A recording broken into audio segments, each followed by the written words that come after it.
Hello everyone, কেমন আছেন সবাই? হোপফুলি আপনারা অনেক ভালো আছেন এবং প্র্যাকটিস চালিয়ে যাচ্ছেন।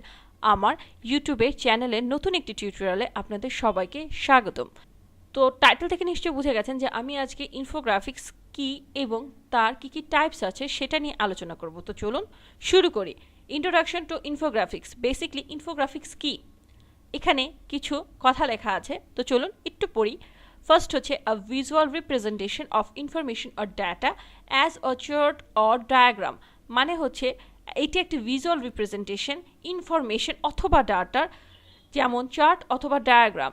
সেকেন্ডে বলা হচ্ছে ইনফোগ্রাফিক্স আর graphic visual representation of information data or knowledge intend to represent information quickly and clearly, মানে হচ্ছে ইনফোগ্রাফিক্স একটা ভিজুয়াল গ্রাফিক্যাল রিপ্রেজেন্টেশন যেটা ইনফরমেশন ডাটা অথবা নলেজকে প্রেজেন্ট করে কুইকলি এবং ক্লিয়ারলি। দেন আমরা আসছি type of infographics. First one হচ্ছে ম্যাপ ইনফোগ্রাফিক্স। এখানে দেখুন ফ্লোরিডার একটি ম্যাপ আছে এবং এখানে বেশ কিছু জায়গা বিভিন্ন ছবির মাধ্যমে বোঝানো হয়েছে যে কোথায় কি অবস্থান করছে, লাইক কোথায় গাছ আছে, কোথায় ইন্ডাস্ট্রি আছে, কোথায় সেটার পাহাড় আছে, কোথায় স্কুল আছে, কোথায় বাসা আছে, এরকমভাবে তারা পয়েন্ট আউট করে দিয়েছে। এরকমভাবে যদি একটি ম্যাপের মাধ্যমে আপনি একটা ইনফরমেশন প্রেজেন্ট করেন সেটা হবে ম্যাপ ইনফোগ্রাফিক।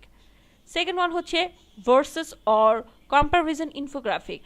এই ইনফোগ্রাফিক্সে সাধারণত দুটো জিনিসের মধ্যে হেড টু হেড একটা কম্প্যারিজন করা হয়।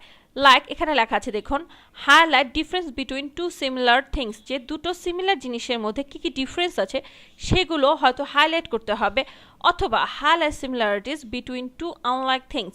দুটো আনলাইক থিংস মানে যেটা একে অন্য থেকে আলাদা সেগুলোর মধ্যে কি কি সিমিলারিটিস আছে সেগুলো হাইলাইট করা হতে পারে, অথবা prove one option is superior or inferior to another, অথবা প্রমাণ করতে হবে যে একটা থেকে একটা বেটার অথবা খারাপ। Then the third one is timeline, tells a story through a chronological flow, show how something has changed over time. দেখুন এখানে কোকোকোলার বটলের একটা ছবি আছে এবং একটা টাইম লাইন, এটা যে হ্যাঁ এই সময় থেকে এই সময় পর্যন্ত কি কি এখানে চেঞ্জেস আসছে সেগুলোকে শো করা। এই ধরনের যে টাইম লাইনে ফ্লো ফলো করে যে ইনফোগ্রাফিক্সগুলো সাজানো হয় সেটাকে বলে টাইম লাইন ইনফোগ্রাফিক্স। দেন হচ্ছে ফ্লো চার্ট। দেখুন বিভিন্ন রকম চার্ট এখানে ক্রিয়েট করা হয়েছে। এই ধরনের যেগুলো চার্ট থাকে সাধারণত আমরা যেগুলো দেখে থাকি সেগুলো হচ্ছে ফ্লো চার্ট ইনফোগ্রাফিক্সের আন্ডারে পড়ে। এবং মজার ব্যাপার হচ্ছে এটা আপনি শুধু এআইতে না, এই ধরনের বেশ কিছু ইনফোগ্রাফিক্স আপনি কিন্তু পাওয়ার পয়েন্টেও প্রেজেন্ট করতে পারেন এবং পাওয়ার পয়েন্টে এই ধরনের ইনফোগ্রাফিক্সের কিন্তু বেশ ডিমান্ড আছে মার্কেট প্লেসে। দেন চলে আসি লিস্ট ইনফোগ্রাফিক্স। এই ইনফোগ্রাফিক্সগুলো সাধারণত একটা লিস্ট হিসেবে প্রেজেন্ট করা হয়, 1 2 3 4 এরকম নাম্বারের মাধ্যমে লিস্টিং করে কোনো কিছুকে সাধারণত বুঝিয়ে দেওয়া হয় লিস্ট ইনফোগ্রাফিক্সের আন্ডারে। দেন হচ্ছে প্রসেস অ্যান্ড হাউ টু। এই ইনফোগ্রাফিক্সগুলো সাধারণত একটা প্রসেসকে বর্ণনা করে। দেখুন কি লিখেছি, this types of infographics show the steps involve in creating something, যে একটা কোনো কিছু ক্রিয়েট করা যে ওয়েগুলো আছে, যে স্টেপগুলো আছে সেগুলো এখানে ফলো করা হয়। দেখুন এখানে 1 2 3 4 5 যে বিভিন্ন রকমের স্টেপ দিয়ে দেওয়া হয়েছে যে how to increase your online influence. এটা আরেক ধরনের হতে পারে, লাইক আমি হাউ টু রান্নারে দিচ্ছি যে কীভাবে আপনি একটা টুইটার অ্যাকাউন্টে খুলবেন, প্রসেস দিচ্ছি কিভাবে একটা কেক মেক করা হয়, এই ধরনের প্রসেস, অথবা হাউ টু ডু চার্ট হচ্ছে আরেকটা ইনফোগ্রাফিক্সের টাইপ। দেন হচ্ছে ডাটা ভিজুয়ালাইজেশন। দেখুন যেটা সব থেকে বেশি আমরা পাওয়ার পয়েন্টে দেখে থাকি, বিভিন্ন ধরনের চার্ট বা ফ্লোগুলো আছে, দেখুন এগুলো হচ্ছে ডাটা ভিজুয়ালাইজেশন। কোম্পানিগুলো সাধারণত এই ধরনের ডাটা ভিজুয়ালাইজেশনগুলো তার ইনফরমেশনগুলো ইজিলি শো করার জন্য ব্যবহার করে থাকে। দেখুন লেখা আছে, a popular way to use infographics is to visual represent complex data. Through data visualization, this information can be shared with the audience faster and more effectively. They also make it easier to the audience to remember the information, যে এই ইনফরমেশনগুলো খুবই ফাস্টার এবং effectively ভাবে present করার জন্য এই চার্টগুলো create করা হয় এবং সেটা যেন তার অডিয়েন্সকে মনে রাখার জন্য সুবিধা হয়, সেই কারণে এই ধরনের এই রিপ্রেজেন্টগুলো করা হয় এবং এগুলো পাওয়ার পয়েন্টে সাধারণত ক্রিয়েট করা হয়ে থাকে।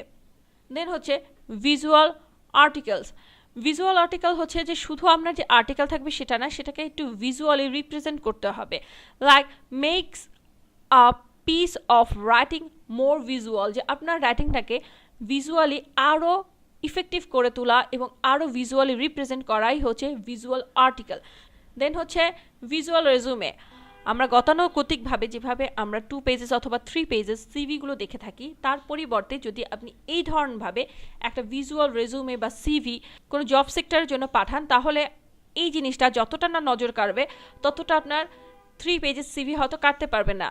কারণ দেখুন এখানে প্রত্যেকটা জিনিস হাইলাইট করে আলাদাভাবে রিপ্রেজেন্ট করা হয়েছে এবং এই ধরনের রেজুমে কিন্তু এখন বাইরের দেশে খুবই পপুলার এবং এই ধরনের রেজুমেগুলো হচ্ছে ভিজুয়াল রেজুমে এবং এটাও একটি ইনফোগ্রাফিক্সের আন্ডারে পড়ে।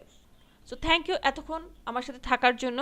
এই টাইপসগুলো আমি এই কারণে বর্ণনা করলাম কারণ অনেকেই দেখা যায় যে আসলে ইনফোগ্রাফিক্স কী বা কী ধরনের ইনফোগ্রাফিক্স আছে সেগুলো সম্পর্কে তাদের তেমন কোনো নলেজ থাকে না, বাট মার্কেট প্লেসে কিন্তু ইনফোগ্রাফিক্সের কাজ অনেক বেশি পাওয়া যায়। সো এখানে আমি তাদের টাইপস সম্পর্কে বর্ণনা দিয়ে গেলাম এবং সামনেই আমি টিপস এবং কিভাবে এগুলো ক্রিয়েট করা যায় সেগুলো নিয়ে আলাদাভাবে কিছু টিউটোরিয়াল ক্রিয়েট করব। আশা করি আপনাদের কাজে দিবে। ভালো থাকবেন সবাই, দোয়া করবেন। Thank you.